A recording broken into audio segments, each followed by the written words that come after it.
Madame la députée de Marie-Victorin. Monsieur le Président, le 17 septembre, jour de la rentrée parlementaire ici à l'Assemblée nationale, le premier ministre a présenté ses grandes demandes aux partis fédéraux. Devant les caméras, il a réclamé une seule déclaration de revenus administrée par le Québec, l'assujettissement des entreprises de compétences fédérales à la loi 101, l'engagement de ne pas contester la loi sur la laïcité de l'État, ainsi que les pleins pouvoirs en immigration. À l'abri des caméras, le premier ministre a ajouté d'autres demandes à cette liste dans une lettre de 4 pages adressée à chacun des partis canadiens. Je les énumère rapidement. Des évaluations environnementales 100% québécoises, l'encadrement du pouvoir fédéral de dépenser et l'augmentation de la contribution fédérale en matière de santé et de programmes sociaux. Aujourd'hui, c'est maintenant la dernière journée de la session avant l'élection. L'heure est donc au bilan. J'aimerais savoir si le premier ministre est satisfait des réponses des chefs de partis canadiens à ces demandes. Madame la ministre de la Justice.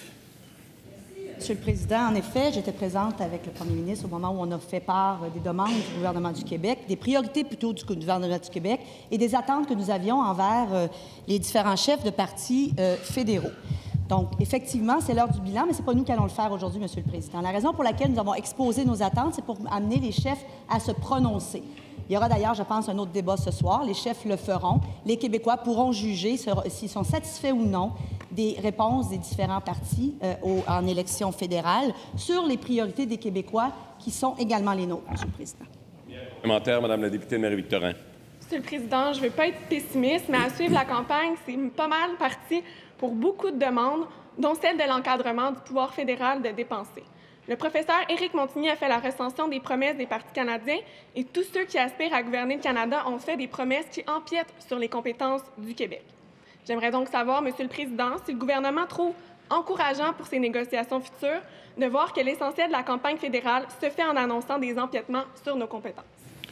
Madame la ministre de la Justice.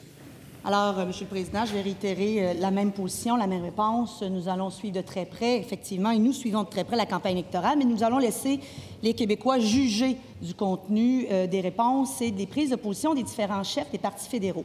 Toutefois, après le 21 octobre, nous serons là, Monsieur le Président, pour continuer à défendre les compétences du Québec, mais toujours dans l'intérêt des Québécois. Parce que pour nous, être nationaliste, c'est de mettre les intérêts des Québécois d'abord et avant tout, et c'est ce que nous faisons. Deuxième complémentaire, Madame la députée. Monsieur le Président, justement, moi, je salue ça. Le Québec a fait ses devoirs, a listé ses demandes. Mais malgré ça, le 22 octobre, on risque de se réveiller avec un gouvernement canadien qui soit va vouloir forcer le passage du pétrole de l'Ouest sur notre territoire, soit va s'engager à contester les choix de la nation québécoise en contestant nos lois. Heureusement, au moins, avec un fort contingent de députés du Bloc, on pourra tenter d'empêcher ça. Mais au final, ne trouvez-vous pas qu'il y a quelque chose de burlesque dans cette fédération? Madame la ministre de la Justice.